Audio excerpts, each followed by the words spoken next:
You are listening to Let's Go, the weekly anime podcast about weekly anime from Dynamite in the Brain and Secret of the Sailor Madness. So come along and hang with the Let's Go gang. It's Dwayne. Hello. It's Niall. How are ye? And it's me, Brian. And that feels like the first time in weeks I've got through the introduction without having to restart it at least once. Yes. Quite often, twice. Now I'm going to cough on my own saliva. We the counter.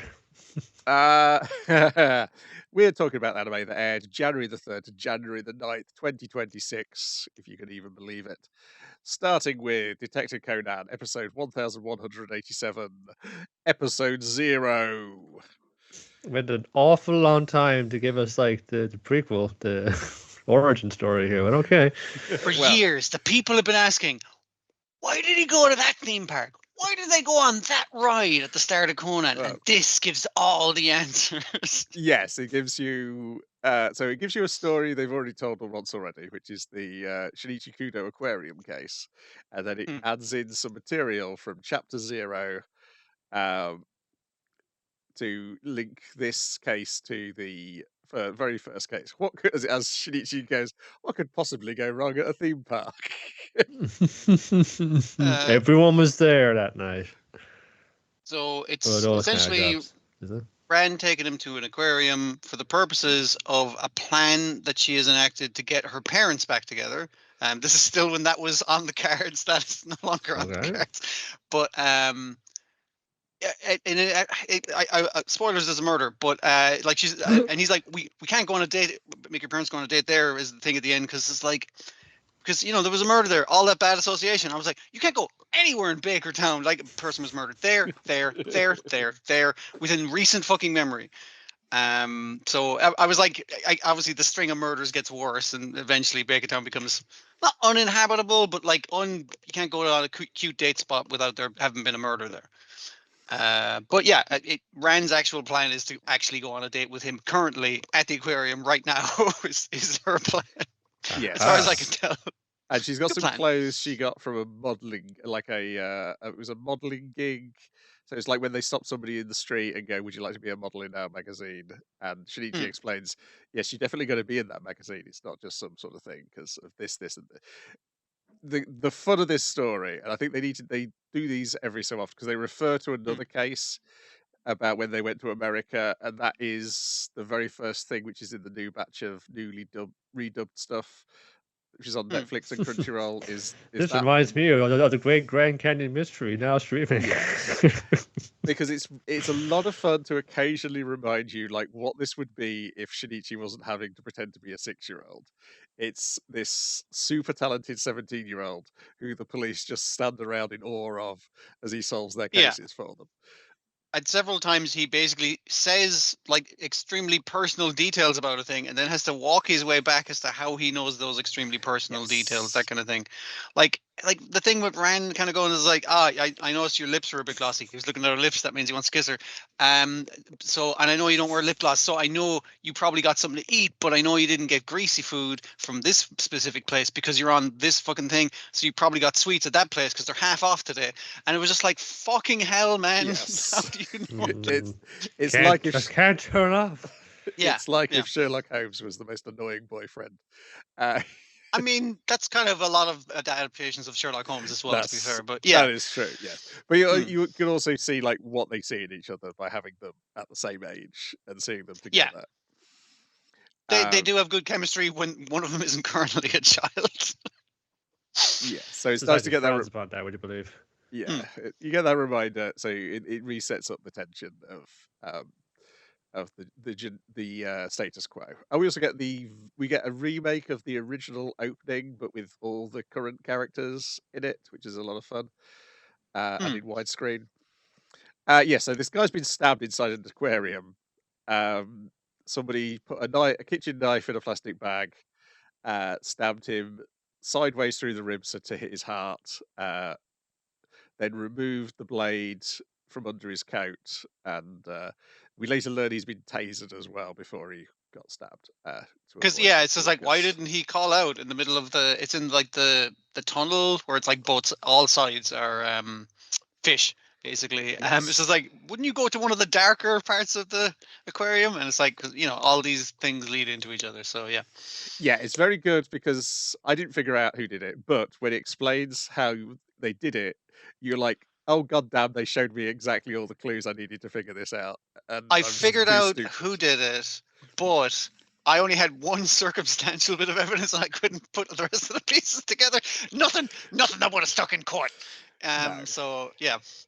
It relies on sort of so there's three suspects which they find the three suspects by Conan They locked down the whole aquarium, but Conan has it narrowed down to 3 people because he called everyone on their on the we victim's confiscate the phone. phones of everyone in the aquarium. We call people on the victim's phone to go, because when the police are like, how did you know his name and age? And I was like, well, I just rang like the first number on his phone, and it was like his mom, and it's like, sorry, I found this phone. Do you know who owns it? But then once they confiscated all the other phones, he rang everyone on the guy's list, and it was just like, okay, which phones reacted are people he knew, because you're more likely to be murdered by someone you know. So it's one of these 3 people. Yes. And it's two women and a man. One is the current girlfriend, one is the former girlfriend with her new boyfriend. Um, Oh, the other thing is when he rang them, they had their phones, but they didn't pick up. So that's the other thing. It's like, why Yes. didn't you pick up your phone when you were at the aquarium because that he was also at, and you knew him? it was specifically a message of help. It's like, which 3 Yeah, people here don't want to help this guy? yeah, Um, yeah. uh, yeah, and then the sort of the clues rely on they've all got alibis based on video, and that's good because I like the fact that the setup of the story then reflects why the murder happened as well. Um, Yeah. so yeah, they've all. So one says I couldn't have been. The girlfriend says I couldn't have been there. And also, Shinichi has already described the girlfriend before we meet the girlfriend based on all the Sherlock Holmesian circumstantial God, evidence. it was like, okay, she's about Mhm. 120 centimeters tall. She's like, because the scent markers of where she sprays too much of her fucking perfume, because when you're used to it, you don't smell it. Is at 125, but she was probably wearing high heels because it was on a date, and it was all this fucking nonsense. And also, he smelled his pants to see how tall she was. I'm just, come on, man. But yeah, That kind Um, of date, huh? Well, yes, so yeah. she got to see the dolphin show and filmed it for him. So that was her establishing thing. And the other two were filming the shark in the aquarium at For the their blog. time. Yes, so how could it have possibly happened? But then it all hinges on hang on a second, why did the ex girlfriend film the shark in portrait, not landscape? Surely you'd film a shark landscape because it's longfish. You want to It was catch all the fish. it was that, and the way the current girlfriend was like, um she all her footage was shit. It's like someone filming at a concert kind of thing. I was like, this looks like ass, and I was like, perfect. Your man's footage was widescreen, really steady, but like he does a blog, so it's just like, yeah, he's better at filming. Like he takes footage of places, that kind of thing. That's okay. Your one's footage, who also does a blog, portrait, shitty, shaky cam at one point. Yes, I was like, also all right, it's you. You're yes, up to something with that and also footage. weirdly That's all I people knew. don't get out of the way when she's taking this. That was And a nice detail, yes, yeah.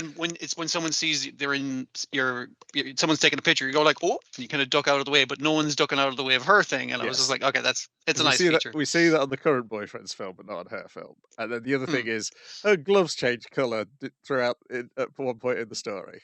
I didn't come on to that bit. No. No, I didn't. When oh. she came to the aquarium, they were one color, and when they're talking to her now, they're a different color, and they know this because they got the photos on the phone. Um, Hmm. yeah, so she is the murderer, and she did it due to revenge porn. Hence the reflection of the video being the Hmm. uh, both the reason to murder somebody and also the way you got spotted. Yeah, the current girlfriend didn't pick up because he was acting like a weird creepo. She was correct; her instincts were 100% correct. The other guy didn't pick up the phone because he was getting weird texts from a number he didn't know. He was literally sending the guy the revenge porn as revenge. Um, Honestly, I feel like that's one of those crimes that you should get one free murder on. It's just like, yeah, no, that's all right. Listen, don't do it again. But like, pat, slap on the wrist, off you You can go. see where you're going from. Yeah. Yeah, the it wasn't revenge porn when they adapted it last time. it's now It's more revenge. modern a not. crime. Yeah, yeah. Well, no, it was revenge porn in the manga because the manga's from 2013. This story is. Oh, So see, I was thinking they all have smartphones, but I forget how fucking time works in Conan. yes, Yeah, fair enough. Yeah, and visually Shinichi is wearing the sort of shirt I would have worn in the 90s. In this, I was like, I'm pretty sure I had that shirt in the 90s, but yeah, otherwise it is current. It's still only 6 months ago. Mm, mm. But yes, the smartphone story would have worked at the time as well. Yeah, and so and then oh yes, while Shinichi was trying to figure out where because the other she took the shot by putting her camera inside the brim of her boyfriend's hat, which was white on Yeah. white, so people wouldn't notice it while she went off and did the murder. And Shinichi was trying to figure this out by putting Rand's brand new phone. She'd just been allowed to have a smartphone. And Dan just had bought the phone for her, puts it in her hood. And then when they're leaving, she goes to put her hood up because it's raining. He'd forgotten he'd put the phone in the hood. It goes flying straight down the drain. At which point is like, God damn it, Shinichi, look what you've done. You could buy me a new phone. I'm really mad at you. And he's like, okay, we'll make it. We'll go to tropical land tomorrow. It'll be great. I'll pay for it. She's like, you'll pay for everything. Pay for everything. I don't. She's okay. She makes a deal. Okay, if I win the karate contest tomorrow, then you have to pay for anything. He's like, you came second last time, and the third year has left the school now who beat you. So you're gonna win. It's like, I don't have that much of an allowance. So he's panicking. So he goes to scout out tropical land ahead of the date, where he I runs kind of like into that bit because it's like a lot of the stuff earlier where it's like, oh, you got that on sale, fucking all these context clues and that kind of shit. It's like this is him literally scouting a location he's never been to, and I was like, so that's how he solves crimes. He does a lot of like legwork beforehand. Is he knows the town like the back of his hand, kind of thing. yes, Mm, where he runs into his and Rand's doubles, who are the two characters from Kaito Kid, out on a mm. date at a fountain. He's like, okay, I'll go to that fountain. That'll be great. That'll be perfect. It'll be a proper date. We'll become a couple then, just like these two people who look incredible. He's like getting really annoyed with this Hmm. kid for doing magic and showing off, even though he looks just like you, and also his girlfriend looks just like your girlfriend. It's weird. What are you doing, my girlfriend, pal? They've Yeah. explained now why Kaito Kid looks like Shinichi. I don't know if they'll ever get round to explaining why Aoka looks like Ran.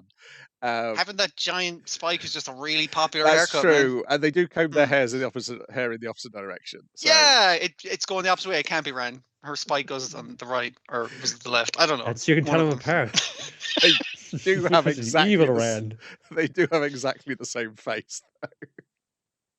Yeah.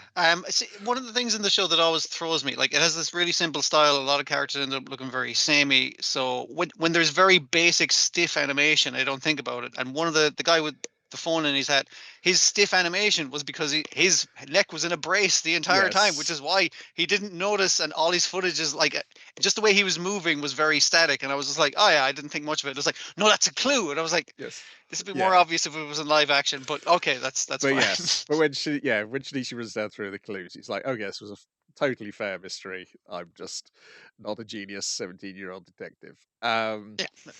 They're just so beaten down, just expecting to pull some bullshit like at the end of it. It's like, what's the point now? Just be done.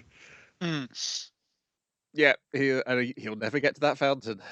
So I'm going to guess that might be how the entire series ends, is they finally get to go to that fountain. Just want to go on a normal date where no one gets murdered or decapitated or nothing. That's all I ask. Yeah, but yeah, good, nice. It's a 2-part story, all done in a double length episode. Of course, in New Year's episode, we get Conan at the start thanking us for our attendance last year, and hope you enjoyed it. Our 30th Wow, anniversary. it's been 6 months. I can't believe it's been 30 years. Conan, it's only Tuesday. And on YouTube, they put up that video of every single OP and every single ED, which runs for over 3 hours. For a marathon. Soundtrack to your next New Year's Eve party. Did I download it? Yes, of course I did. And then I found the Lupin one from 4 years ago. Downloaded that one as well. There'd be good things to Steve on, just like, oh, I'm setting up for a panel. Let's go like this. Let all this run, because Yeah. it'll wash over you. Yeah, decent little episode, and I suspect we've got a long wait for any more canon episodes because they're running out of manga stories. That's fine, because I mean, like, Mm. other than that, One Piece was never going to catch up at this rate. What we're taking a break, so it's just No. like that's okay. No, I think they've announced some like special, some anime original specials as well already for this year. So I don't necessarily want to go and check those out. I'm perfectly happy just sticking to the canon stuff, of which this is one. It's both canon they've already told before, and canon with a tiny little smidge like a One Piece Chapter 0 stuff, which is like you go have a little bit of new, a little bit of retcon explaining how we got from here to there. Yeah. Though not like massive overhauling retcons like Dragon Ball was doing in its later years. Well, just wanted to get It was his affairs aliens. in order, No, man. demons. Yeah. Then next on the docket is Digimon Beatbreak episode 13, 5-star meeting. Come on, Terry, what are you doing here? You've given us a title which suggests one thing's going to happen, and then an entirely different story happens. That's not how you normally behave.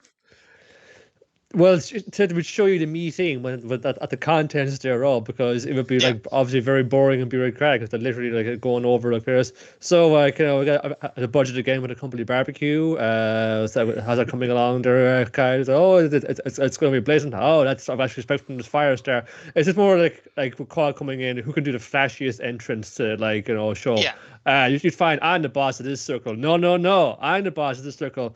Well, I really look up to you, so I'm just going to go along with you. No, I'm the biggest boss. Yeah, it's all coming in. We also get the stuff of like, it's like, hey, there was a giant monster. That's bad. And the fire guy is doing his due diligence of kind of saying, it's just like, hey, there was another giant monster as well, and that escaped from a lab. What the fuck was that? And the head of the thing kind of goes like, come on, cut that out. Have I accidentally watched the next episode instead? This episode did have the bomber, didn't it?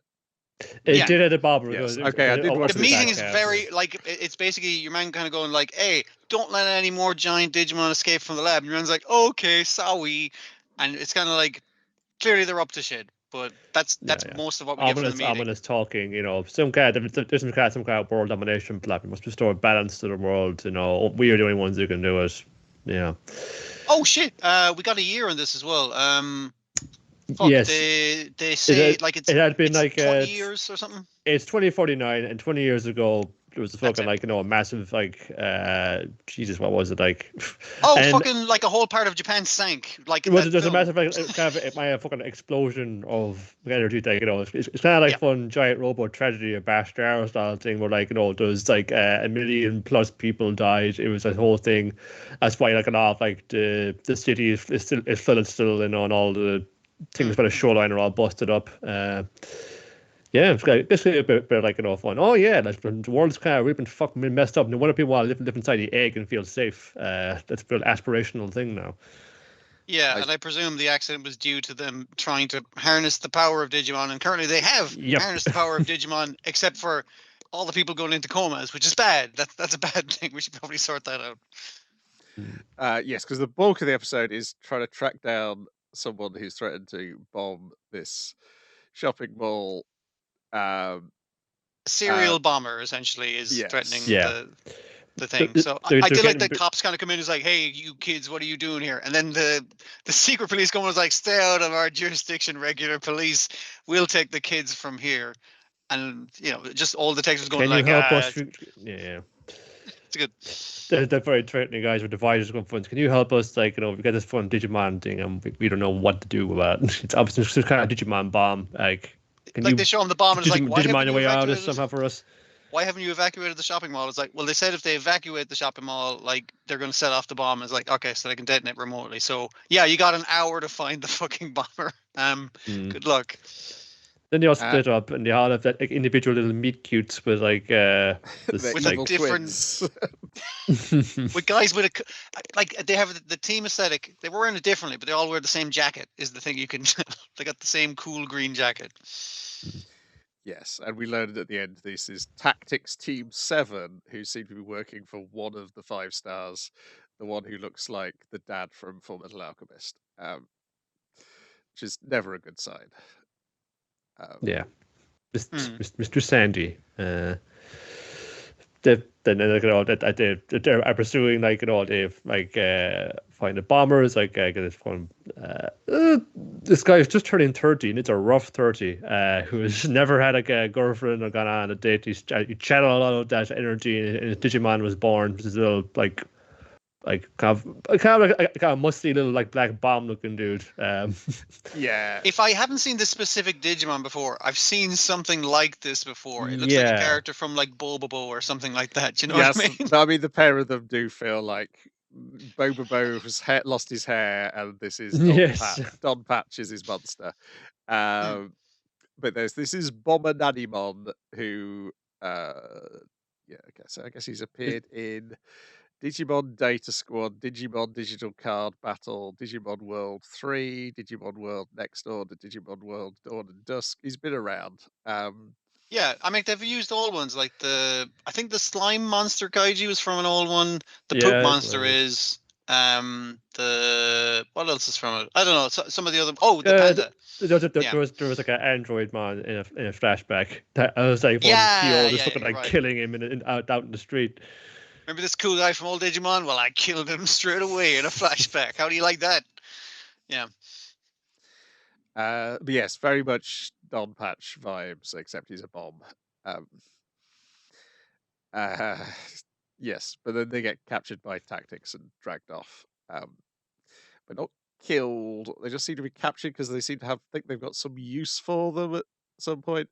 And we clearly we meet the 3 kid ones, and when we see them back at the base, they've also got like their equivalent of Kyo as well, like a slightly older member of the Tactics Team 7. Very stern military type though. Yes. Not making everybody fun pizza and like all this like gourmet stuff back at camp. Now, is Team 7 a Wildcats reference? Isn't that like the sort of the Howling Commandos type team that your little fella in Wildcats used to belong to, a bunch with loads of other people from the Wildstorm universe? That does sound familiar, yeah. Yeah. Could be. It's a weird take if it is, yeah. Yeah, it's just the fact they're called Team 7 and it's also militarized, which I was like, is this a Wildcats reference? I wouldn't put it past it. It feels like the show has the vibe that it might make a Wildcats reference. I don't know, like inspiration you can strike from the wildest places, so why not? I mean, like, would you feel weird if a Digimon showed up that looked like it was drawn by Rob Liefeld with like a bunch of patches? I was like, yeah, that makes sense, right? It's just like a lot of them are just like have a lot going on. Are you a cyborg or a dragon or an angel? What's going on here? Like are you all of these things at once? Apparently, a lot of you. It depends what stage I'm at. Yeah. Yeah, they do feel more 90s than Pokemon do. Pokemon feel timeless. Digimon feel like our trousers are about to fall down because they're very incredibly. They're so baggy. It's the neon color schemes, I think. Like Armorism on like this like hot pink looking like and like neon green looking and then shoots all these like bright colored lasers out of his mouth as well. They really go to town on that dude actually. Even they admit like that one. Geez, we got 3 champion level like fucking Digimon now. Everyone can evolve. And we're just busting this dude up. I should also mention all these Team 7 guys seem pleasant at first, if annoying, and then they all turn pretty mean once they're in cleaner mode. And, we literally hear their plan was to let those guys do all the work because the boss is like, hey, why are you so late? It's like, oh, they took too long to do it. The plan was let them do all the fucking work, then jump in, steal the guy in the Digimon and jump out. Just it's easier like than us having to do any goddamn work.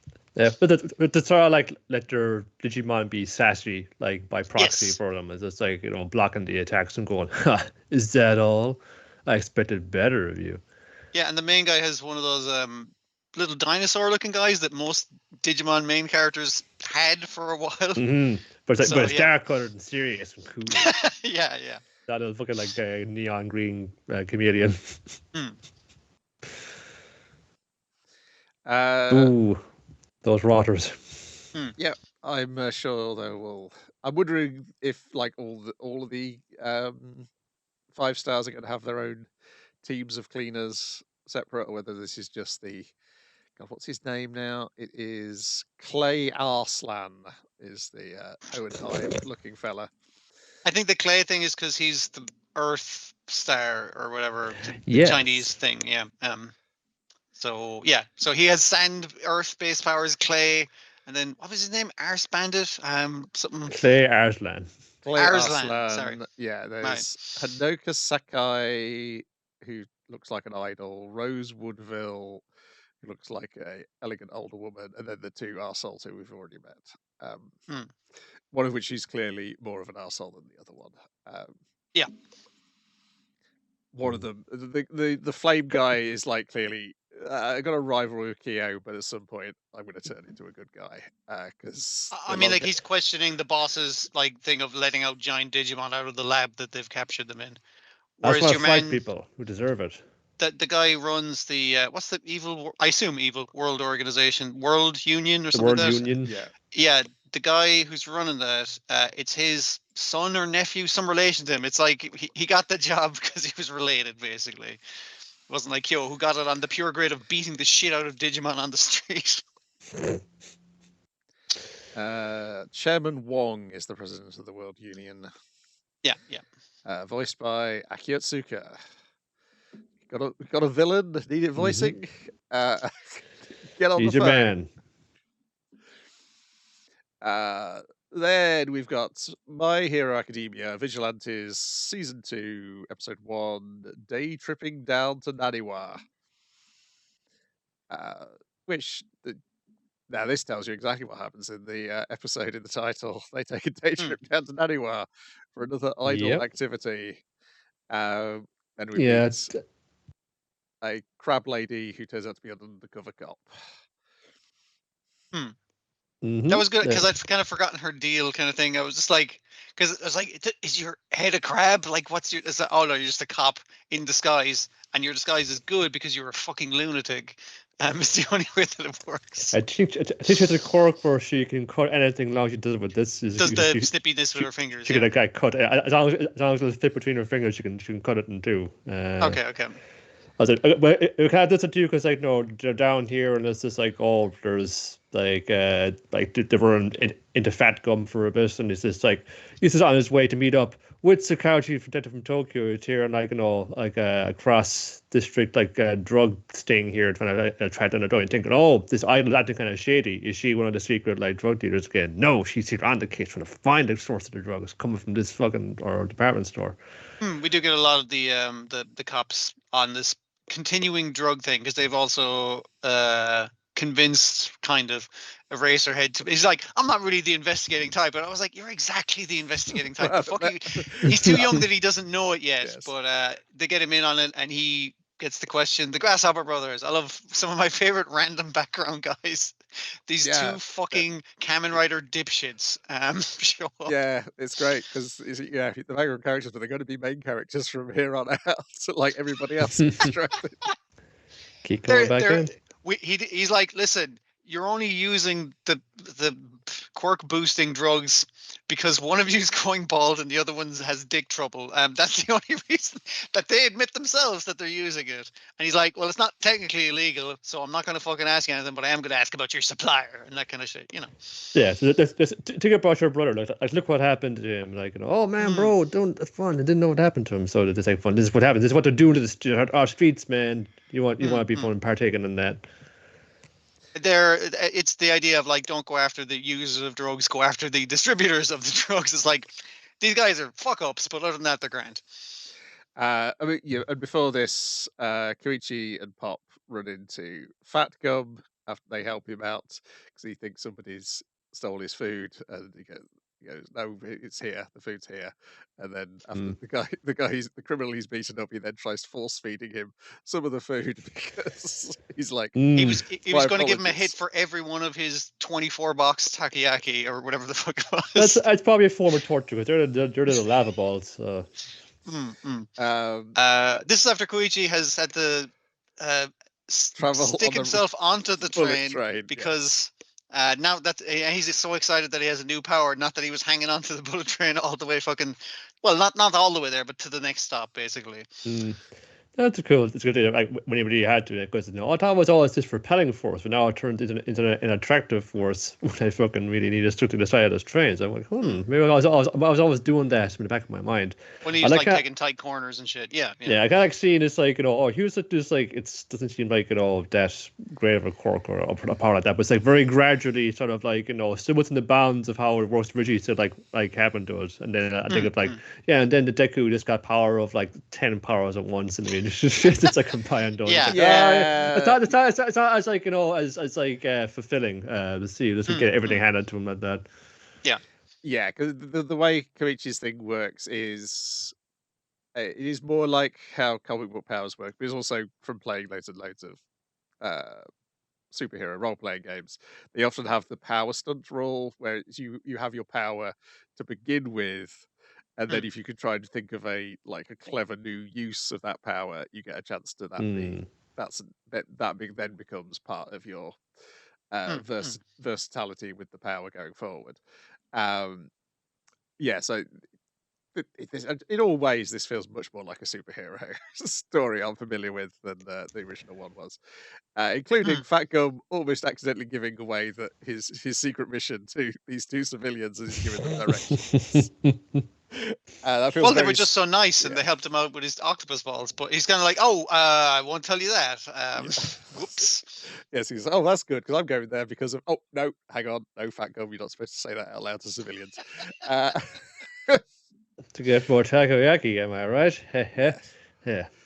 Yeah, but it also gives the more of an idea of these being younger versions of the characters we know from the main comic. It's like that they're making amateur mistakes. But yeah, I like the cops just knowing, Eraserhead, this is exactly your thing, and you're gonna help us out, even though you're being grumpy and saying you're not gonna help us out.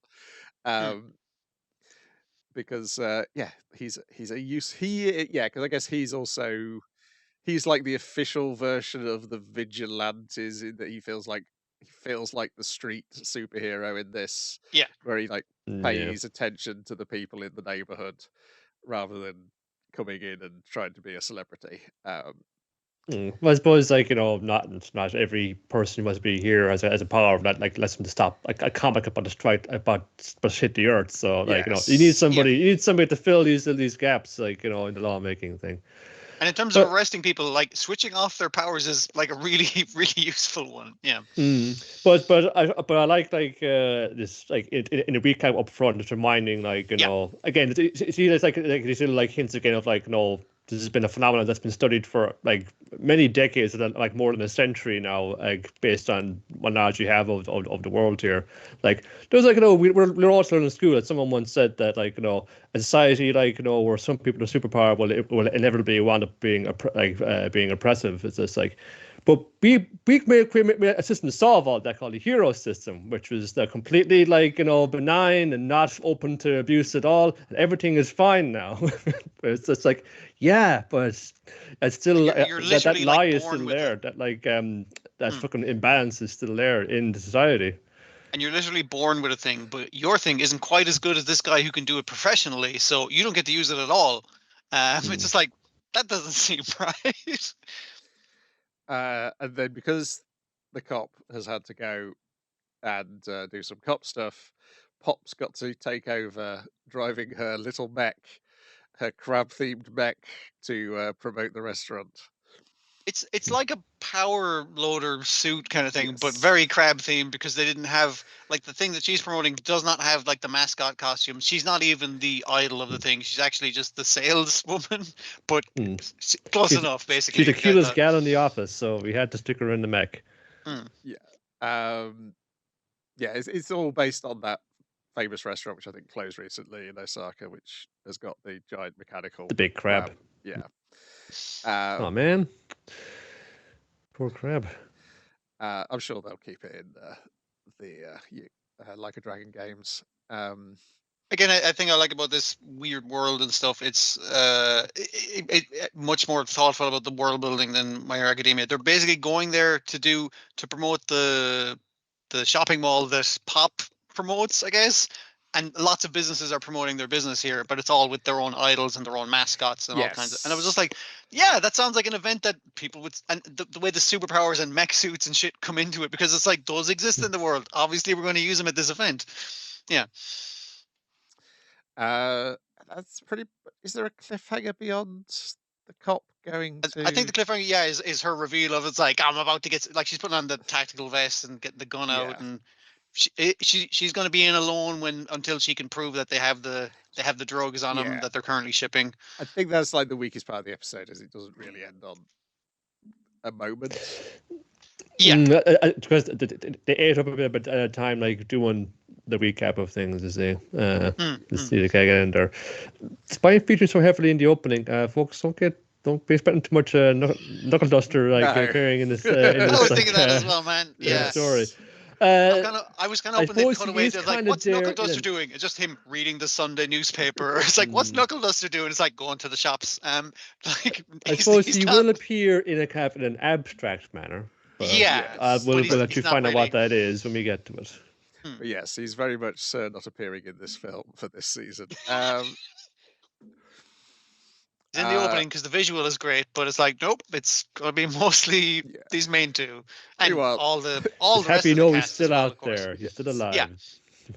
Meanwhile, the opposite problem persists in Golden Kamuy, episode 49, The Vanished Kamuy, where I'm forced to go and try and remember who all these people are in Hijikata's group.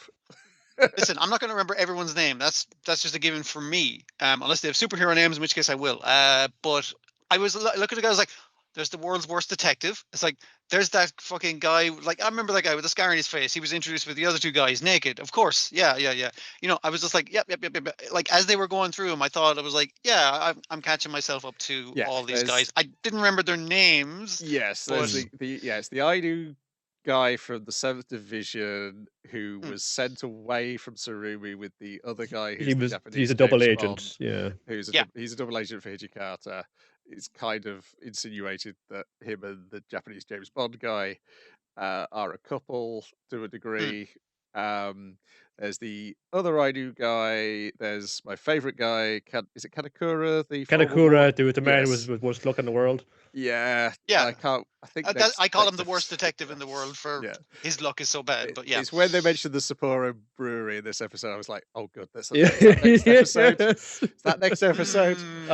That's a bit away, but I just a bit against it. It's basically it's right there at the finish of this little storyline here. Yes. But yeah, it's brilliant. I'm looking forward to that so much.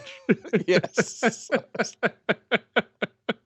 I was just filled with glee when it was mentioned ahead of time, because knowing what's going to happen when we get there.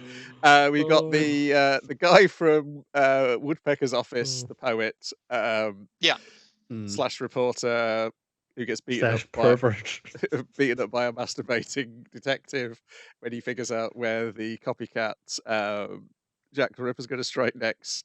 We've got the guy who looks like one of those rappers from about 7 years ago who'd have their faces covered in tattoos, who'd like to go around. Yeah. God, the horrible man. KG something. I think it's Weiji. Yeah, because we UE. Enough of the characters like talk about the other characters or get to do or say something that I'm like, I remember you and I remember your deal, that kind of thing. I like his one. It was just like, oh yeah, he was like just introduced last one. So your man kind of like a Boruto the pirate. Is it Boruto? Yes. How do I remember his fucking name? What the hell? He's basically like, oh yeah, that guy said my aunt was coming to visit me in jail, but she could never make it in because she didn't want to be like associated. And then I found out later from Dick Senpai, I remember his name was that Ushiyama. That is just like he's like, nah, man, no woman ever come up to him and talk to him. It's like because he likes people even being disappointed, being sad. He likes the other thing he likes is murdering children and burying them. So he Which is why explains he is disappointed a child by saying, "Yeah, little kid boy, I've seen your dog. He's over there down this fucking alley." Don't worry, Ushiyama suplexes him by the hair and then Yes. throws him through a Well, building. before So that, he's he like, gets his. because before that, he's like, maybe we'll see how disappointed your face is when I break your back like a twig. Oh, they're in the brilliant disguise of wandering samurai. That's Yes. there's so many good Yes. disguises in this. The There was nonsense. there's even at the better bit where he's fucking chasing AJ and Ushiyama. He's pushed the whole side of the building out. He's running with the whole like wall of the building, opens the door, gets out, closes runs behind through him. the building. He closes it. The fact that he closes it behind him is so fucking Looney Tunes bullshit. I love it. Oh, it's brilliant.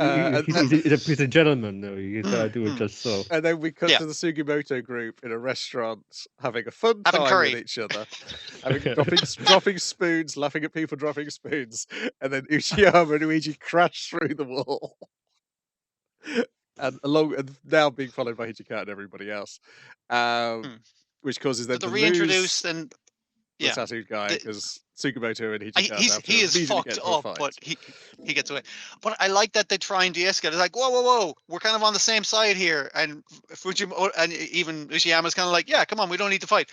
Sugimoto fucking judo throws him into the spoon he dropped earlier. That was a Chekhov's dropped spoon. I love it. And it was just like, oh, now they're fighting. And I was just like, oh, for fuck's sake, lads. We're so close. Who's coming in? Who's coming to the doors? Hijikata. And when they're explaining to Visali that Ogata's here and having to show the picture of him, and then it sends him completely fidgety trying to put the spoon into the gun. And Ogata's like, and the bit when Ogata gets haunted by his brother when he's about to just shoot a Serpa in the head just because he wants to see what the chaos would happen. I think is that the thing that brings Sugimoto to the thing is like, oh fuck, Ogata's here kind of thing. And it's like, okay, yeah, we need to stop fighting. He's going to try and kill the Serpa. He's currently like, I'm going to kill this little girl. Everyone will get mad. Is that a ghost? Fuck it. I don't know what the fuck's going on. But everyone's also noticing, hey, a Serpa's like standing up for herself and being really cool. It's like, holy shit, yeah. Everyone's telling me what I should do with this what I should do with this gold. It's my family's fucking gold. You can't find it without me. I want to this fucking. I just don't want Sarumi and the Seven to get it, so I'm willing to work with you. That kind of she's thing. Like, what's your pitch, Hijikata? And Hijikata explains what his pitch is. And where do my people fit in this? And it's like, well, you guys are the bridge, like between the north and the south of Kaido.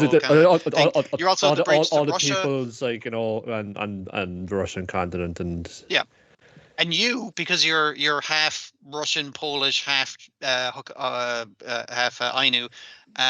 You're the perfect leader for this new nation that I'm setting you up with. And she's like, yeah, okay, fine. That's good enough. Like, you do have my people in mind, and you're going to be like, no, I do want to protect the forest getting fucking deforested, and I'm gonna.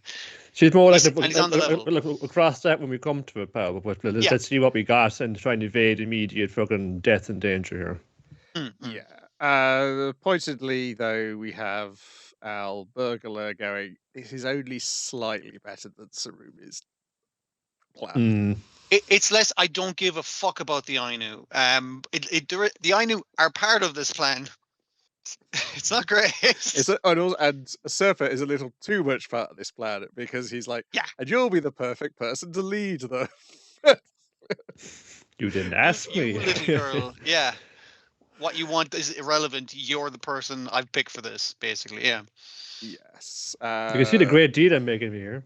Yeah. It's definitely fun to revisit this story knowing the ending, because you can see like how little bits of the ending are now being foreshadowed, even in this very first episode. Then they've got to try and figure out. But then the rest of the episode is a Serpa trying to make sense of the skins they've got so far. And one of their stipulations for going with you is like, I get to see what skins you have. And he's like, all right, if it's just you, that's fine. And she's just trying to go, I think I know the code, but there's fakes mixed in with the real ones. And they gave a couple of real ones as well with the fakes just to fucking throw you extra. So one of the fakes matches the code. Yes, because Hijikata's like certain that he's got 6 fakes. He doesn't know that Yeah. Tsurumi gave them 3 fakes and 3 real ones, which is what Usurper is sensing. But Hijikata is so sure that it's she can't for sure say, and also she's like, also the code that she thought it was isn't the code that she's now seeing, but we, the audience, don't get to learn what the new code that she's seeing is. Yeah, she mentions it's the I forget by name. It's not the code she thought it was, but she is recognizing that it doesn't follow that pattern, which means she recognizes the pattern. She just doesn't know what the fuck it says yet. You're asking this like, what's this? No, it's like this kanji can't be pronounced this way as well. It's just like, it could be, but also it couldn't be. I get this fucking. Yeah. It's just like you're still missing a little bit of it now. You're trying to make like the 3 quarters you have still fit in and make it work somehow, and it's still not doing them. I've been playing Blueprints with Shan lately, and I know that feeling. I was just like, I know this fucking means something. I'm not crazy. I know what it means. And then the other part is them trying to keep all the sex workers safe from the copycat Jack the Ripper, which our poet Yeah, because when they meet up, they got like 2 days to figure out where the next murder is going to take place, because it is taking place on the schedule of the Jack the Ripper Whitehall murders, basically. Yeah. Which is another thing of like, there's lots of good stuff for Yoshiyama here, because it's like he generally cares about these women, and he loves every woman. Does the woman have a penis? Is the woman the ugliest fucking woman you've ever seen? Doesn't matter. They're all eminently fuckable by him, and he loves all of them. Yes, because that's how Yuichi momentarily distracts him by saying, "There's the woman with the largest breasts I've ever seen walking over there." Huh? That's so good. A known liar, and it's like he still turns around just to catch a glimpse. Just in Look at his face. He did say they were so big they were dragging it on the ground. He's, despite being an incredibly large, violent man, he is kind of pure in that regard, and he's like, "Don't worry, I'll protect you. Stay indoors tonight because it's going to be dangerous because it's the prostitutes that aren't part of a brothel or anything. Yes. It's the ones that are just working on the solo, they even suspect the government's doing it to try and get them to start working in a brothel so they'll pay taxes. The woman he's talking to was like the last woman who was killed was like her friend and everything like that. So she even has a personal stake in it. And he's just being decent. Like, it's really good. But our poet has figured out, this is such a copycat that this guy's mapping Whitechapel onto our map, and so it will be here at the Sapporo Brewery. The way we have our fucked up detective masturbating to try and fucking get in the mind of the killer. He's like, "No, I'm coming up all dry." And the man kind of going like, "Oh yeah. Oh, I see the pattern now that he's marking it down on the map." And then your man's just like, "Fucking give me that map. Give me that map you just drew on that tells me where the next killing happens." He tries to eat it. He manages to get away and tear it up, but he does get the shit kicked out of him for his trouble. He also realizes he's with 7th Division because of the type of pistol he uses. Yeah. But a lot of this is like also it's basically merging Hijikata's group with Sugimoto's group. So it's also got to sell you to a degree that Hijikata's group aren't necessarily, they were never really the villains because it's always been Tsurumi's group being the outright villains, but they're less of the opposition now. They are working together because they were a competing thing, but it's like we need to work against the 7th. The 7th are the worst option. You're the next worst option, so you're slightly less bad, but that's better.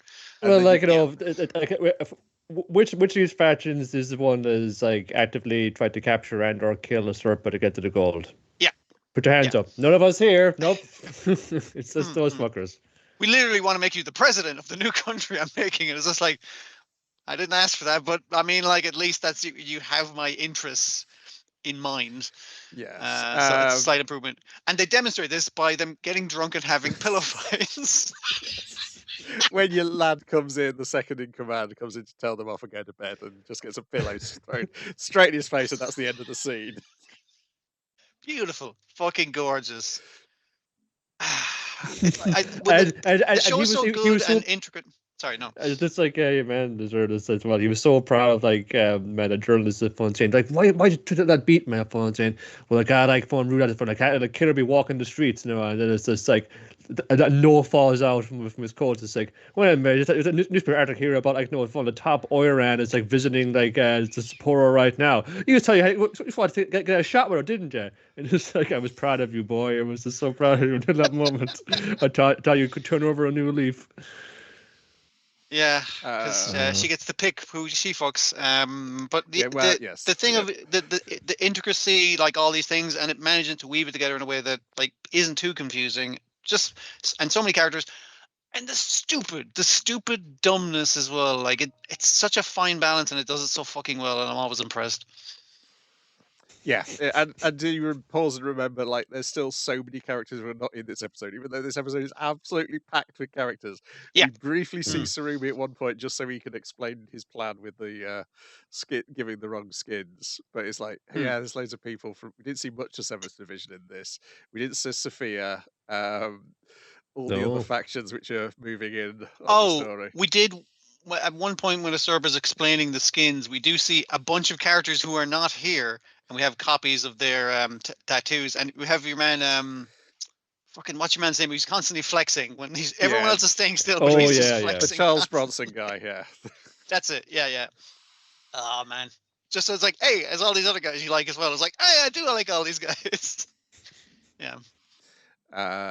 Yeah. I was like, oh, it's so much fun to have this back. It's a comfy warm pair of slippers. I like having it on when it's like when it's cold outside. It's cold in Golden Kamuy. It's like this is like appropriate like viewing for this time of year. Then on something I didn't watch, it's Kaguya-sama, Love is War, Stairway to Adulthood, Episode 2, The ABCs of Men and Women. Kaguya wants to talk, and Kaguya wants to see them off. Is that saying goodbye to somebody, or is that he wants some clothes to come off? Well, a little bit of both. That's an earlier part, yeah. A little bit of both.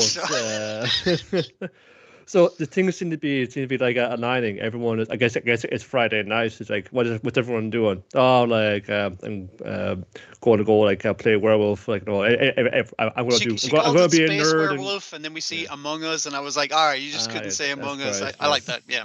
If your game is going karaoke with like the people from the day we did the festival with, it's like like it's just like everyone's got plans. So it's like, guess it's just you and me, Kaguya. Is this like And it's kind of a nice evening to kind of off together, and then it's just like he wants also wants to go and show off like her like they moved into a new place off of dad's YouTube money, so it's like check it out. He kind of like proposes like, hey, you want to walk home with me? We got a lift, we got a thing, and she's like, very nice, yes, very modern.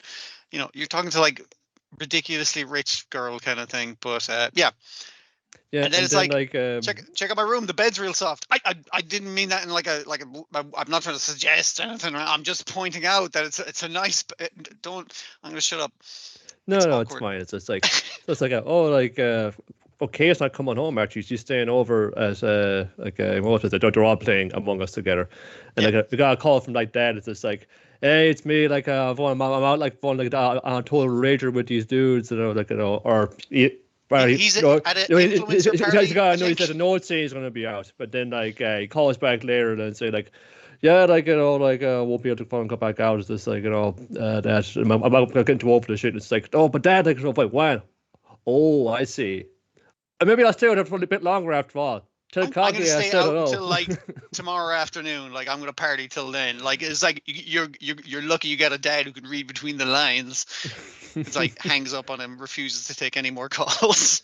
So two of the it's just like, we're gonna fun dodge around each other, like it's just we're gonna be like spending the night together. Like is the expectation there that we're gonna be doing that? Are we at that stage yet? I don't know.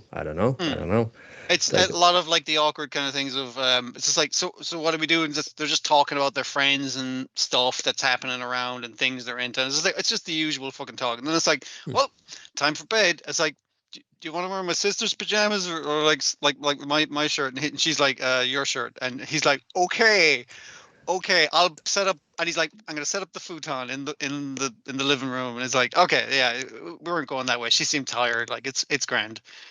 Lights are off. He's like, is this a missed opportunity? She opens the door and comes in. and he's It's like, can we talk "Hey." some more? It's just like, yeah, sure. It's like, I guess you just pop in right there. And it's just, yeah.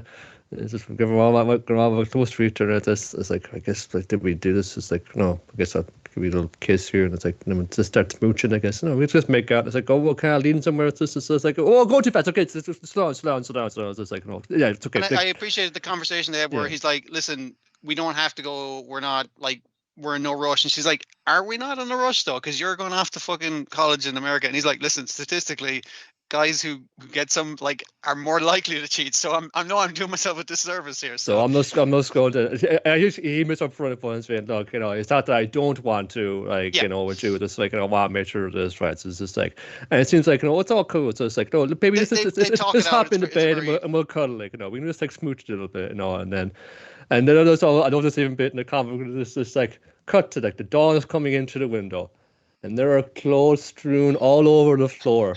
And Kaguya is lying is in bed, just like falling the stock still wide awake, going like, "What the fuck just happened there?" It's like, oh, we definitely fucked.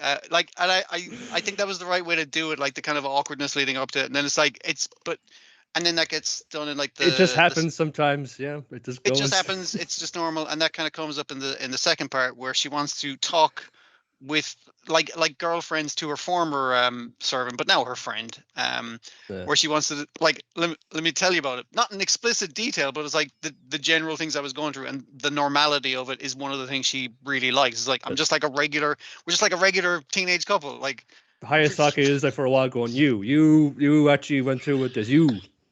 Yeah. My little girl's growing up, I suppose. So what's he like?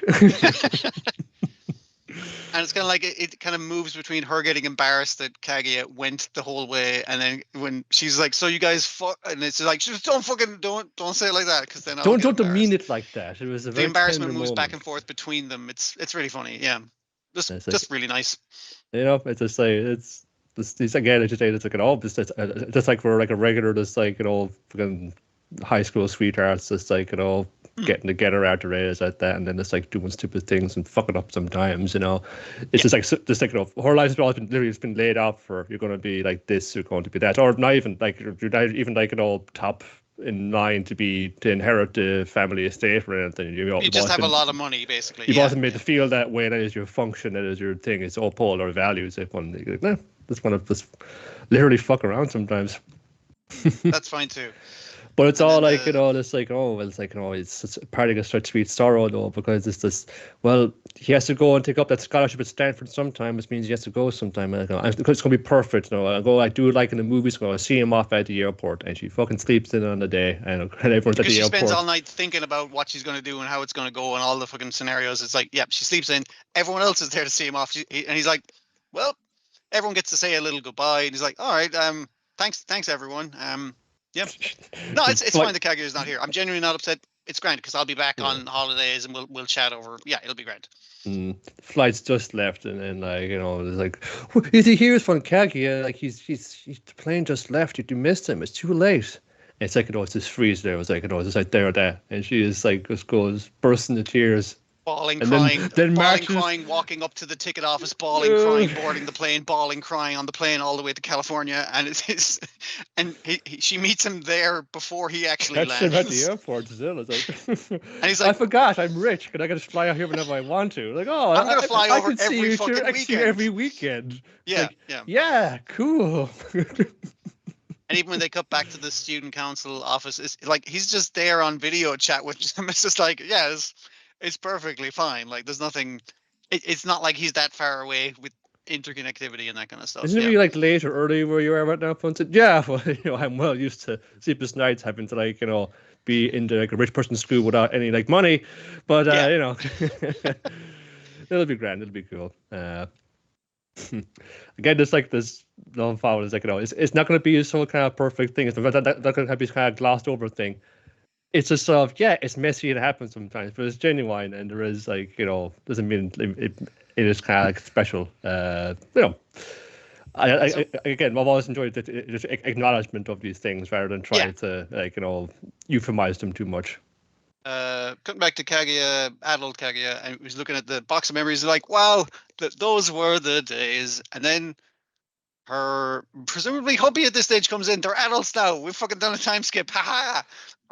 It'll all work out for them.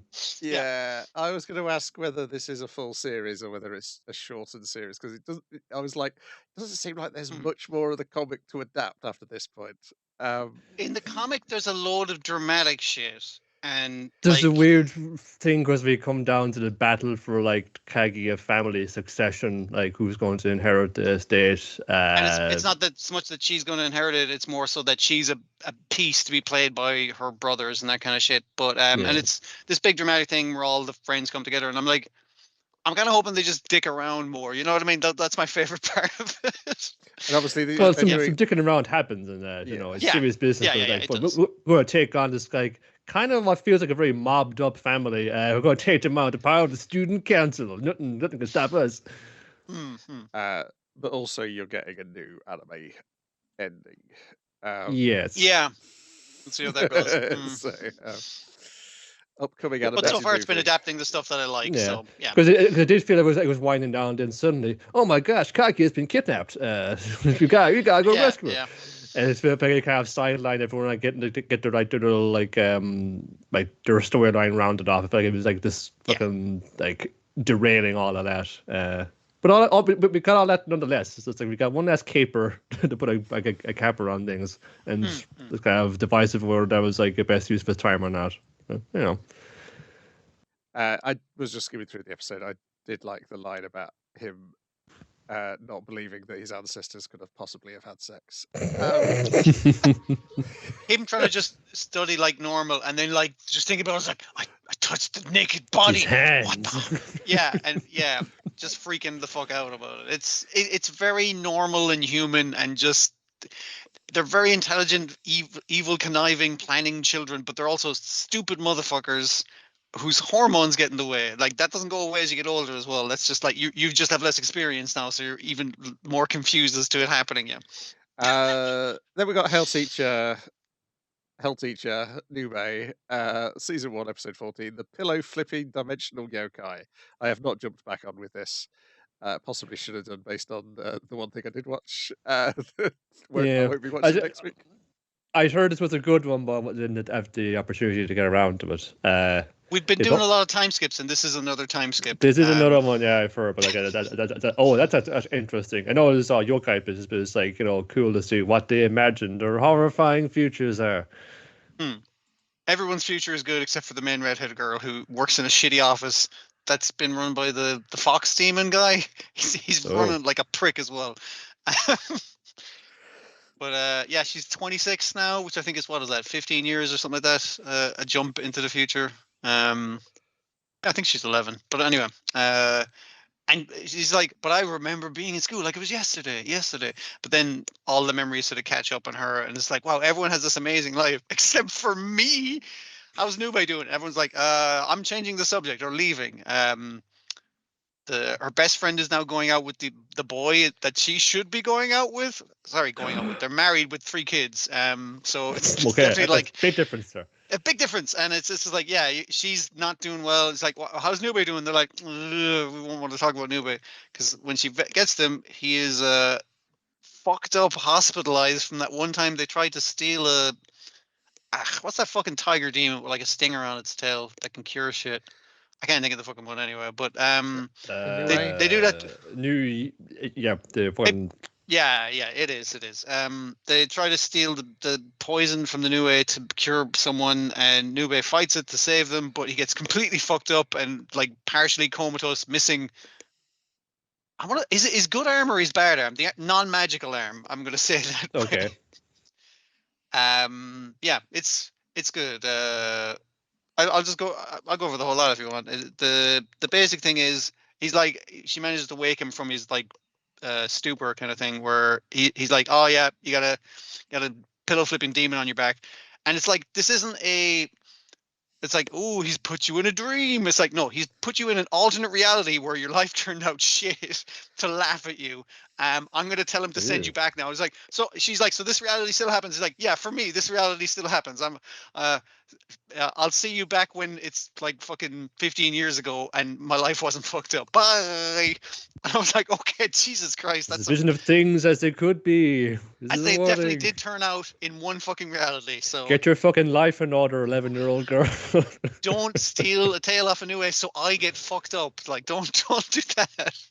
And everything will work out great. Yeah. Which I like the turn. It wasn't all a dream. It was like, no, this definitely happened. And don't fucking do it again. The folklorist Miyata Nobori notes that in the past in Japan, dreaming was thought of as a way to go to another world. In order to dream, people would kindle a sleep-inducing aroma into their box pillow. Miyata remarks, because of this, the pillow is a special tool for moving to another world, basically a boundary to interactions with another dimension, and to have one's pillow flipped while sleeping, this makarageshi, pillow flipping, would be an abnormal state where all orderliness is turned upside down. I just flip it when I want the cooler side, like so. Yes. At what cost to your mortal soul? Yeah. Yeah, so I guess don't flip your pillow when you've got some Vicks Vapor Rub on. You might be going to the wrong dimension. Soothing aromatherapy. No.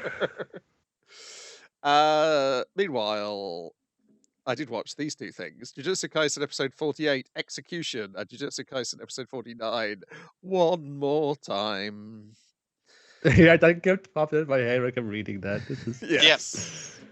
So I haven't watched this since like early season 1 because of something they have not changed, which is ending episodes not at the cliffhanger of the manga chapter, but a few pages before the cliffhanger. So the cliffhanger appears at the start of the next episode, which feels like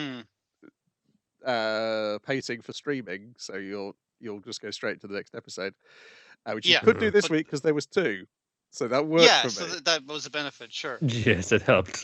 But it is kind of silly when it's just like, wait for it all to be out and then watch it all. And it's like, but you're bringing it out week to week. Why would you do it like that? So yeah, well, I presume these were like the 2 that were in the kind of semi-compilation film that came out there the end of last year. So just like, look, everyone knows about these. Everyone has seen these. Get these 2 out now, and it's like their double length premiere. There we go. Oh, yeah.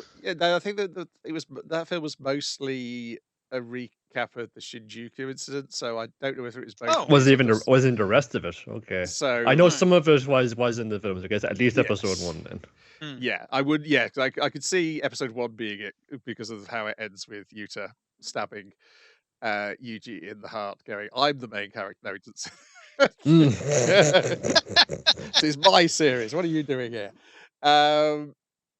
So it's very easy to hop back in at this point because most of the characters are not in it. Nope. It's nice and simple. It's the opposite problem to the Golden Kamuy thing, where most of the characters are back. Yeah.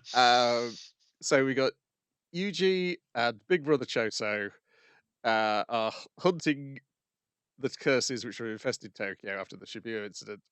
And Yuji's doing this to atone for his sins of killing so many humans during the Shibuya incident, even though it's not, as they explained to him, not your fault, mate.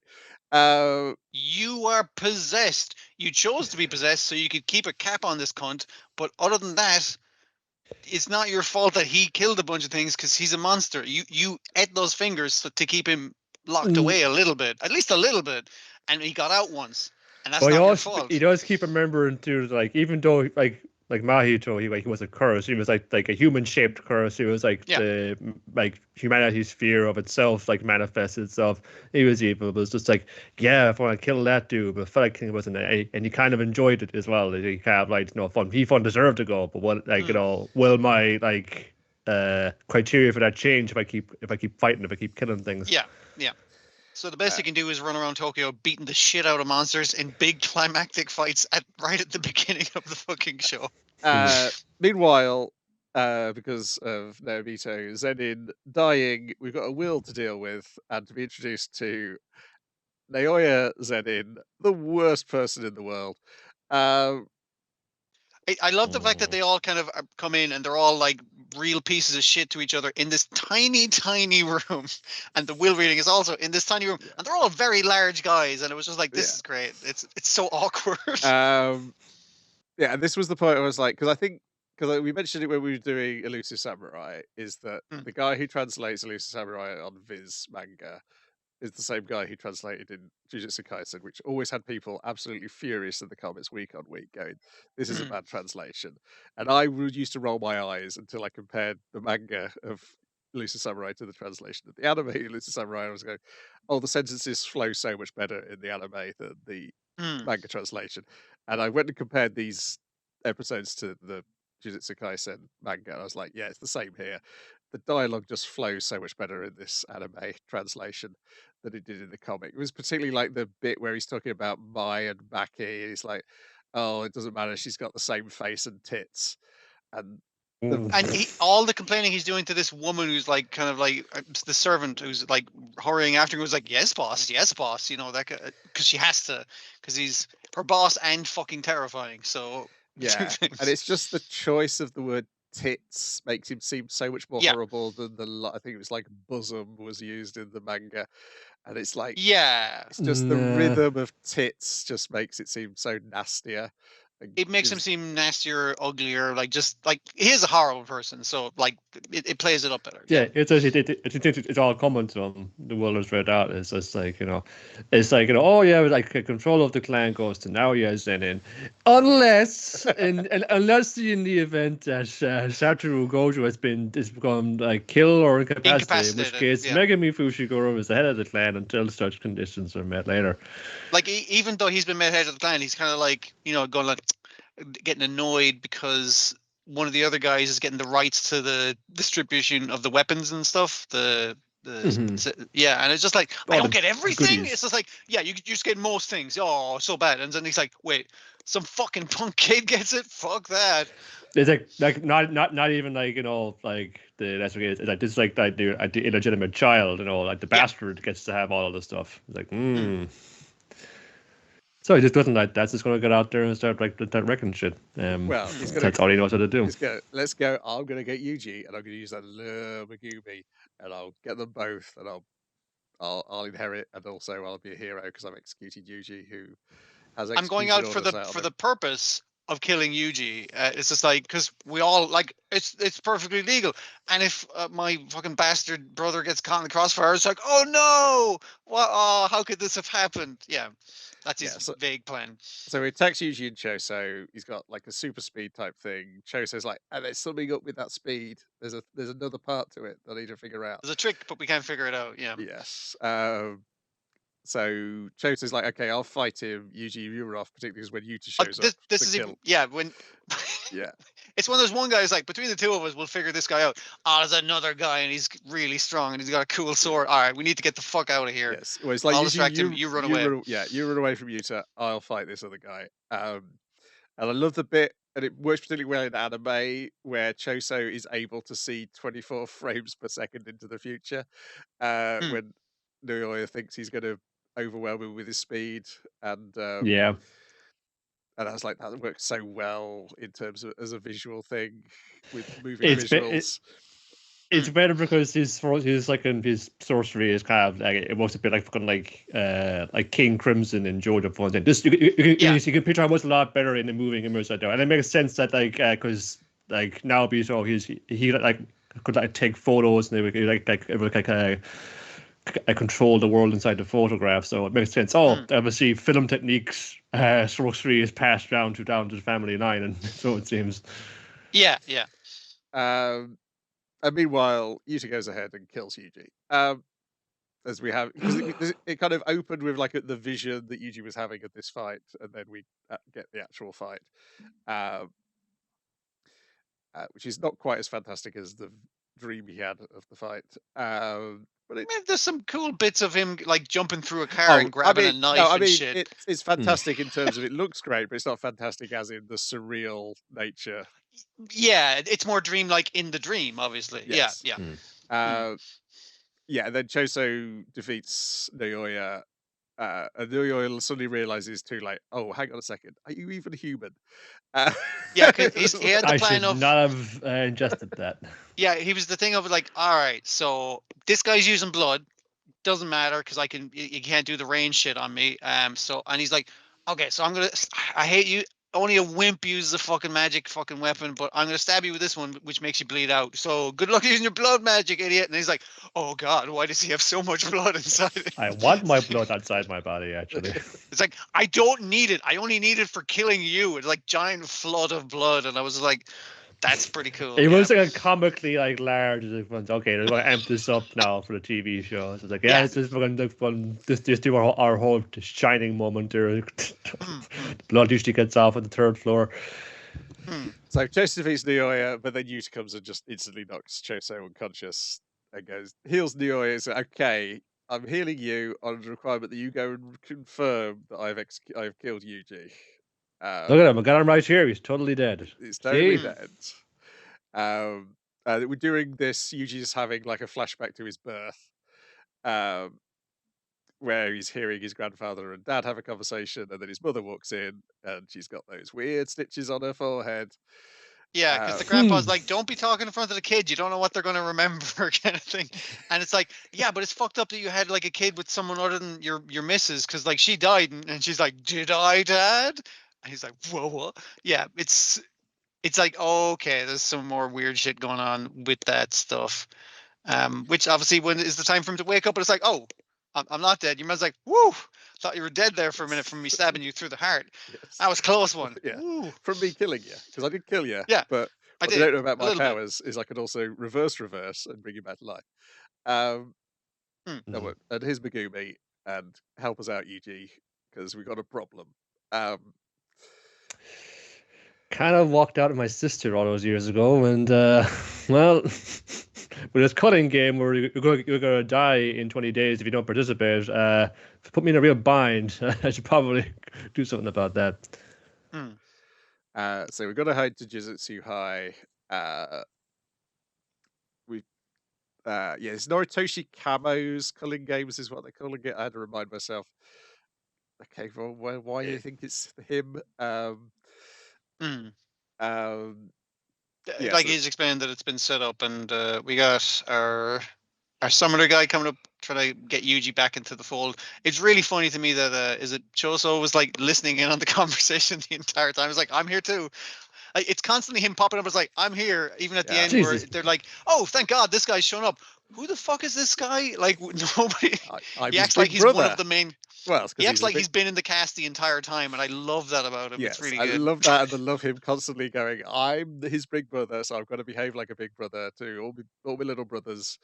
And we got to find Tengen, and we think we can find Tengen because they've got my little brothers in storage where he is, so I can sniff out which of these 1,000 doors they're behind, and then we can go and find Tengen and figure out what we're supposed to do next. The other thing with Choso's fight I really liked was the comparison to opinions on brothers. Fuck my brothers, they're going to get all the fucking inheritance, and Rand's just like, no, dude, you're Yes. if your older brothers are weak, that's you become stronger by learning from their failures. Like, and that's why you got to be a good big brother. Like me, I love my brothers who are dead. Be a good example.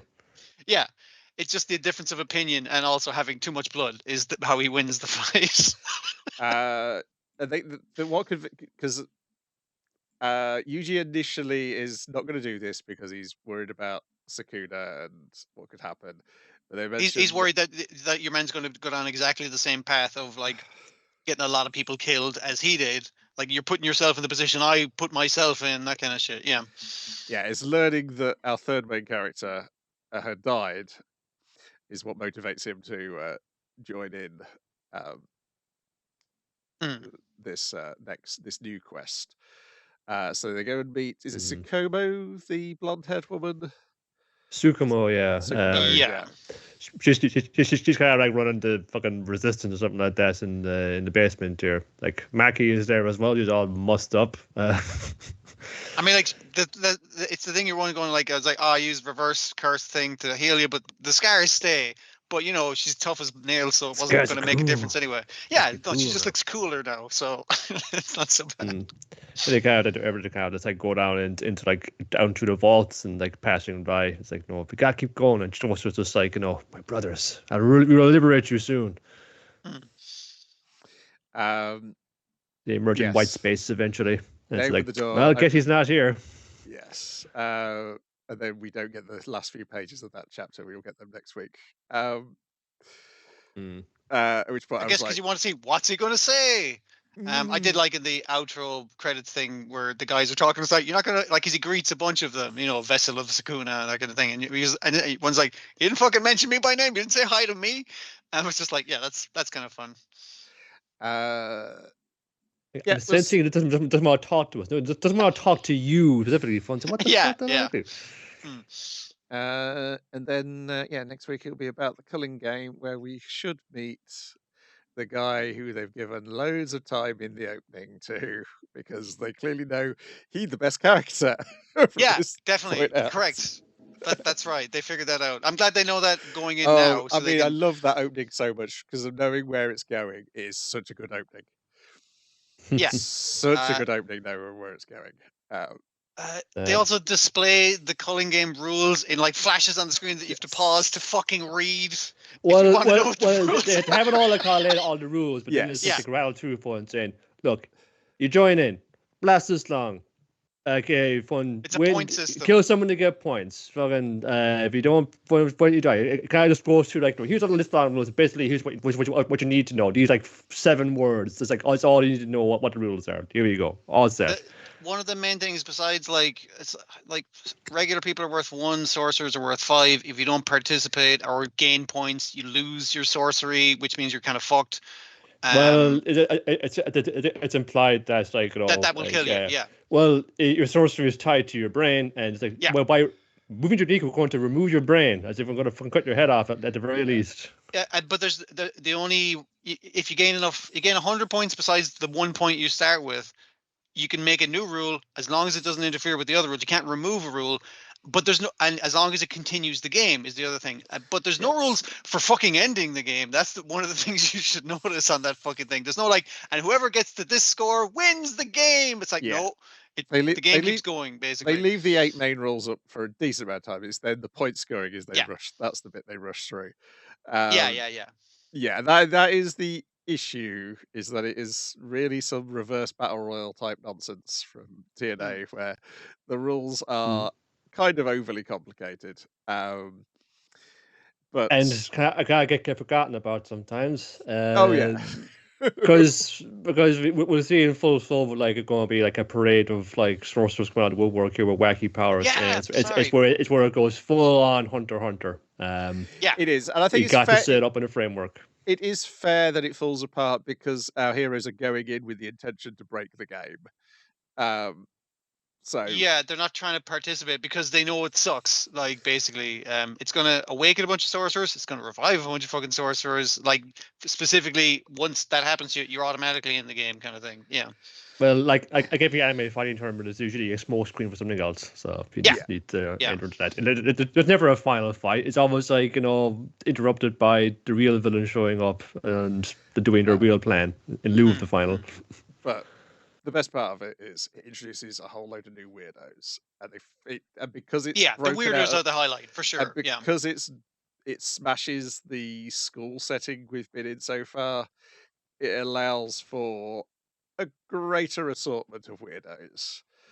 And I do enjoy it. I do wonder if I'm going to get annoyed with the pacing past these first 2 episodes. We will see. But these 2 episodes look really nice as well, and hopefully the schedule doesn't fall apart. Like, because Mappa have been better with their schedules of the past year. I don't feel like anyone's complained about a Mappa show falling apart since the last JUJUTSU Kaisen, perhaps.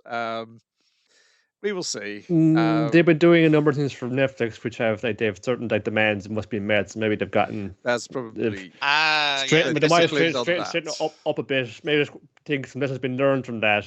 But they don't get the same opportunity if you're doing it for broadcast TV or whatever like that, like they usually do for the old stuff. Yeah, we'll see. We will see. Then we got Ganglion, episode 13. Appears Hope Man number 2, in which Hope Man number 2 appears, uses too much force, and Hope Man has to come and apologize for his deputy for using too much force because he didn't realize that the Belvers don't have insurance, and he's put loads of them in hospital. Uh-oh. Yeah. Bunch of them are hospitalized. This is where we open, and Hope Man's like, sorry, he's new. He doesn't know the fucking dealio, you know, just like punch him and kick him off a dock or whatever, you know, it's like, and then they're out, you know. Yes, And when he comes in and he's so kind of sarcastic and is like, "Yeah, sorry guys, it's my first day," you know. But our main character's wife goes like, "You motherfucker, do you know what you fucking done?" Like, yes. she gives him a right bollocking. It's But really in good. giving him a right bollocking, though, is that she throws the entire organization her husband likes under the bus. He's like, can't Yeah. you just let them do one plan? No, everybody knows their plans aren't going to work. Can you just not let them go through with one of them? Yeah, he's out for 4 weeks and he doesn't have workers' comp, motherfucker. Like, you think I can survive on this fucking kind of Yeah. like salary? It's just like she's going through the whole thing of why his organization fucking sucks. Which it does. It's true. It's a bad business. Yeah, it's a funny setup just to set up her giving that very funny monologue. Yeah, I like how Hangman number 2 looks nothing like Hangman number 1. He's like a shorter, more muscular but stockier guy than Hangman number 1. It's With like, like not like nice 90s hair, just like a redesign. shaved head kind Yeah. of thing. Yeah. yeah. And the fact they've been sent by the organization to apologize. We know we yeah, fucked up. yeah, it's just like the entire thing is just some sort of weird pretense. Anyway, that's it. It was very funny. Then we got High School Kimengumi episode 1. Enter Kimengumi. Wow, what a strange show. Yeah. Especially Yeah. as while it's doing the setup that I assume is like the episode 1 from back in the day. It's now going to be a sequel. I guess No, I think it is the No, setup. it was It's always not- that. Oh, it's- okay. Yeah, it's basically, I think it's put more jokes back that might not have got into the first version of it. Oh. Because but the problem, and a lot of those jokes work here, and they've got a lot of voice actors, and all the voice acting is really good. The problem is the animation in between the jokes is the problem. It's not very. Yeah, the thing. It is.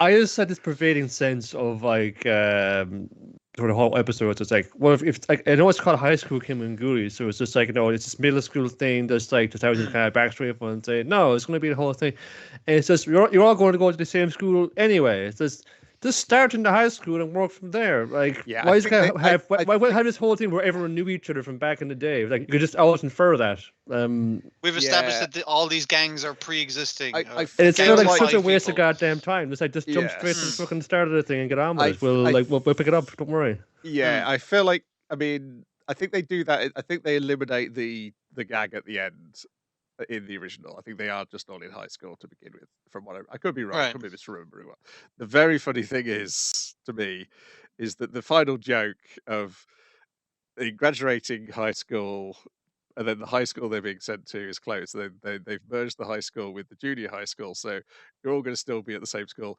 Also, we're also promoting all the teachers to the high. So the teachers who think they're finally rid of these kids who apparently been here 2 years too long because they're getting held down. They've also got to carry on teaching them is a good joke, but also a very similar version of this joke is going to come up in season 3 of Puniru is a kawaii slime. Okay. They're going to do that graduation joke of we're never going to see you again, and then it will reveal, oh no, the high school's just across the courtyard, the playground. We've just never turned the camera to that direction before. Dear. So yeah, it is the first anime I've seen that looks like a 2000s US comedy show parody of anime in a lot of the scenes Yeah. between the scenes. The main 5 guys, they chibify at the drop of a fucking hat, Yes, but that's not in a straight. way that's satisfying. Like they do a chase sequence as chibi guys for a while, and they have the legs moving as dots, but it's basically like a gif of a fucking chibi guy moving across the thing. The legs aren't going. There'll be like a burst of a good cut. So it's like when they all emerge from inside the drawer of the desk. That's a good cut. Yeah, that's some good animation. But yeah, it's a lot of the interstitial thing from getting to one gag to another, particularly when they go outside and start running around. It becomes incredibly flat. Yeah, and character designs vary greatly. They go on and off model wildly throughout. But that's just still crazy funny faces, isn't it? Oh, no. It's how we'll wave that away. You know? That's fine with those 5. It's with all the other characters it's the issue.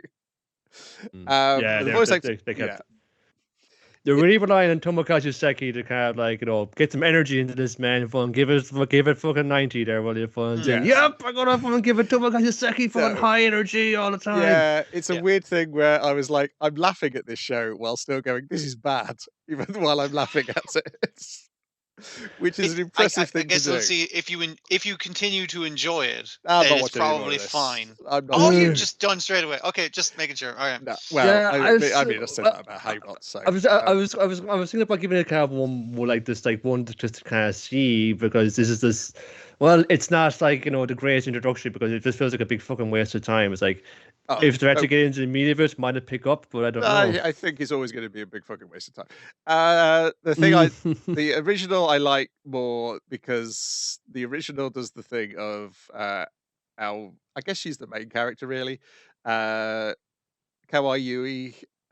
immediately sees, is it Ray, the leader of the Kimengumi? In the original, it's like she sees him across the room, and it's like she's instantly taken with him, and that doesn't come across as well here. Here, it's like slowly passed out through the episode of like, I got to be in on these crazy bastards and their antics. Yeah, it does.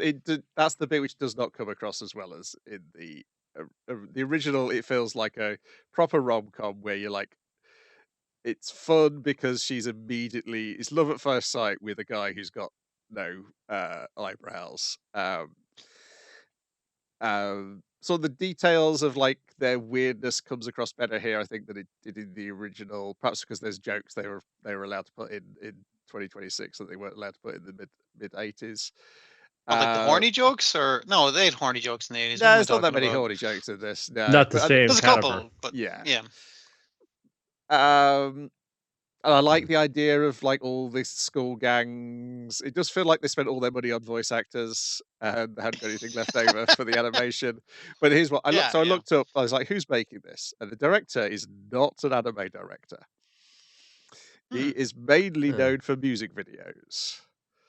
I think particularly Perfume's early music videos in the aughts, but loads and loads of music videos. He's done a few other things. Explains the opening credits. It's very like, just in the kind of color scheme of it. It's like, the opening credits by is the best bit of it, but that's like a lot of these kind of shows.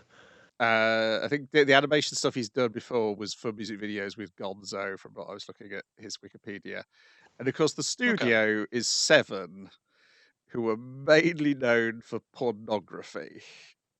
Which normally requires just 2 episodes every few months and not an entire series in the Notamina block. Well, I think hold on to the end, because you might do something real special. And I was like, I don't think that combination is going to give you a classic. Because it was. I was like, it almost reminds me. I was trying to think of anything I've seen like this. It's hard because, like, Nora Twinkle, what's it called? The one which Twinkle Nora Rock You. Twinkle Nora Rock Me doesn't have any keyframes. This has keyframes, or in betweens rather. No, Twinkle Nora Rock Me's only keyframes. There's no in betweens. This is better than that, but it feels like it's the very nuts and bolts of making an anime episode is where it falls apart. It's weird, and I don't think I'm gonna watch anymore. But as I muttered, I did say similar things about Haybot episode 1, and then I watched 52 episodes of the goddamn thing. And then it became your favorite. This Yes. again, this feels more like an episode 0, and if you maybe saw it in full flow, you make a different impression. Like looks of it notwithstanding, like for like why this, why now? It's one of those ones that there's like besides like turn a shitty self-published novel into like a TV show.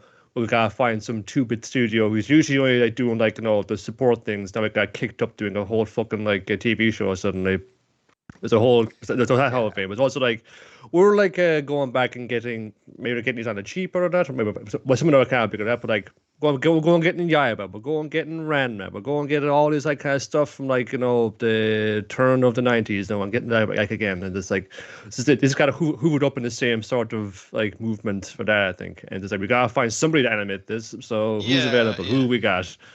And you could be right. It might be just the thing of them trying to redo a prior even somewhat success. It's just like, well, this made us money before, so surely it will just make us money again if we throw more shit at it. It ran for 2 years. Yeah. So that's grand. Like, so it's just like, it's a business wise, that's like, it's like, oh, so it's a known success, therefore we could just do it again and it would go with the same kind of success, right? But it's never a guarantee of fun. This is very like a very prestigious like creation, and like it's been done so many times. It's like we'll be like when they do a good job and handle it well and make sure it's like we just do Fists and North Star and CG again. It's like the putters will show up and all fun. Like the Mahjong machines will to fund the petting machines, but keep the whole thing running in the background if it doesn't just. But hey, come on, like So even like something that's like this is your main thing. Like you've got a whole enterprise designed around it to fund this and do things with it. Like you can't even like really push it out for that. So it happens sometimes. It's just and we've liked a lot of things in the same kind of like humor that is still relevant today. Like My Dear Friend. What was the detective one again? Like that kind of like detectives these days are crazy. Yeah. That kind of wild, crazy fucking it's energy, in like those that. Skulls, that school. It's in the same kind of thing. That stuff is still popular, but it's like I'm sure there are new books that do that you get at that. But again, just trying to play it safe with something that worked before is what I assume is happening. Detective Days Are Crazy was like what 12, 13 years ago. 15 years ago, I think. Yeah, it's quite 15. 15. My bad. Okay, I thought that was more recent. My bad. Yeah, I do wonder if there actually are any. Maybe I'm wrong, and someone just wants some wacky fucking comedy and just pumping it out. Pooniroo is the newest like thing. Pooniroo's new. Pooniroo, Vampire Dies in No Time, or other favorite. That's like within the last decade. So yeah, Pooniroo is definitely it's the one which has broken ground because it's found that weird spot of in between Koro Koro and Shonen Jump of like it's like because it's on the web Koro Koro, so it's like for slightly older kids than kids who are buying Koro Koro. And if we put the anime on later, we can do some weird shit. I think it's the thing which has found an audience which has spread out beyond its original target. This is it's bad, but it's not totally terrible. Like I say, it's not Twinkle Nora Rock Me. But it is weird. Like there is lower. There is lower than this, but this is like I said, it's the thing of going, that's a funny joke. This is terrible. It is such a weird because normally you think it's a comedy, it's making me laugh, so therefore it's working. But no. I was much more like nodding than laughing at this. It just wasn't hitting me. There was something not working in the mix. This never landed at all. It happens, sure. Then finally, it's all on you, Dwayne. Fire Force season 3, episode 13, Unaware. So we wake up 3 months after the end of the last season, and Shinra is chained to a bed. His hair is dyed. He's got piercings and shitty tattoos, and he's like, "What the fuck happened?" And they're like, "Oh, you're back to your normal self." And even Arthur's like, "Yes, the prior one was Shinra, but not Shinra. This is regular Shinra." And it's just like, yeah, Arthur kept saying that, so we didn't know what the fuck he was talking about. We thought you just turned into like a weird little prick. We thought it was like, you're just going through that phase where you're being really awkward and shit. And he's like, no, I don't remember the last 3 months. What's been going on? Like the news is playing. Because the last season was like the first pillar came up. there's like 6 fucking pillars up now, and it's like, oh shit, Oh. that's bad because 8 is like the end of the world, right? It's like, yeah, 8 is the end of the world. Yeah, the end of this episode, the 7th one comes up, and I was Oh, like, man. okay. So basically, the last couple of months, he's been like a little prick, like, and the way Arthur's like an idiot savant though. So he figures out is just like, you were like the version of you that the rumors going around in school were of, like oh, you're that guy who has the creepy smile who killed his parents, like that. Oh, Like right. you're a weird freak. I heard his body's covered in like fucked up tattoos and shit. So that version of him was possessing him. And they think it's like a correlation between that and the how the infernals work, where was it the first generation of guys, an infernal tries to possess you from, I've forgotten what the ashy world is called now. Sure. Infernal tries to possess you. The first generation, you just self-combust and turn into a fucking monster man that's on fire. Second generation is you get the control of fire, and third generation is the manipulation. I think. No. Yeah, you can manifest it. Is the third generation is the thing. But like it's basically that demon version of you from the other world possesses you, and either you burst into flame or get cool superpowers. Also, I guess they can like personality wise get in there. Like that's the current theory they're running under. So is that everybody? Is everybody who has like pyrokinesis as like been possessed by a demon on some level, low or high? But like if you get superpowers out of it, you didn't turn into a fire monster and start killing people. You got superpower. You're still you, but you managed to get powers out of it. But also, I think they can override your personality because everyone's fire powers are going, and to the point where they're like, "Hey, you fucked up, guy. You actually hit the sister. You hit the nun, and she shows up and she's got like a tiny bruise on her face. But he's like, "Oh my god, I can't believe I fucking hit you. What happened?" I was like, yeah, I came to you the other day because I was saying, it's like, hey, check it out. And she's like, look, she can do like a lighter on the end of her finger. It's like, yeah, I got fire powers now. I got like a tiny, that's as much as I can fucking do. It's not great. And he's like, that's cool. It's like, what happened? It's like, yeah, you slapped me and said, what the hell are you doing here? And it's like, and so he's thinking, is like, oh, is this the version of the sister that I saw in Amaterasu, the giant fucking engine that keeps Tokyo Empire running? It's just like, yeah, there's like a fucked up version of her around. It's like, is that the version of her from the other world kind of thing? And it's just him trying to catch up. It's like, what the fuck happened? And he also has to undo his dye job, and he gives out to the cool tattooed guy whose hair was dyed, was like, hey, what the fuck are you doing? I thought I did a great dye job on you. And it's like, yeah, I mean, those tattoos aren't going to wash off. He's like, fucking what? He's to check himself. Just it's kind of like in the wacky stupid thing, but it is like, yeah, a lot of weird shit has gone on in this time skip. It was the end of last season, Brian, where it was he ended up turning into protons to the point where I think he kind of entered the real world, but it was from the point of view of like a newsprint black and white thing of the real world. And he's trying to describe this to like Arthur, and he has no drawing skills, tries to draw like a human. He's like, that's a weird looking guy. He's like, no, but does it look human to you? It's like 2 legs, 2 arms, eyes, ears. Yeah, that's a human. It's like, it was like that. So it looks like a human, but it doesn't look like us, because it's photographs of people. Like they're not, they don't look like anime guys. And he's like, his brain is fucking blown by the situation. But apparently this was the past before the first cataclysm, which was our world, I guess. But he can't even perceive it beyond like newsprint, which is really like it's a nice visual. It works quite well. But yeah, it's a weird fucking show, man. And I love it. It's really good. Wow, we're all gonna be reincarnated as cartoons in the far future. Hey, nice. Yep. That's it then. We've got some more stuff next week though. Some of which I've already watched. A couple, yeah. I just get around to them. It's like, I better not like all of these. Tojima's back. Tojima was back. Got that to talk about next time. Trigun, Stargaze. Yes. Yeah. You and I are polar opposites. The Red Cat Ramen crossover did its job on Manga Plus this week. That's the only thing I understand about it. Yeah. The bit where Krishna goes, "Hey, I know where I've seen them. They're on TV at 5 o'clock." Yeah, it gives the fucking time slot and everything. It's nearly Roboco levels of blatant Roboco job. advertising. I love it. Kaya-chan isn't scary. I think those are the remaining things on my radar.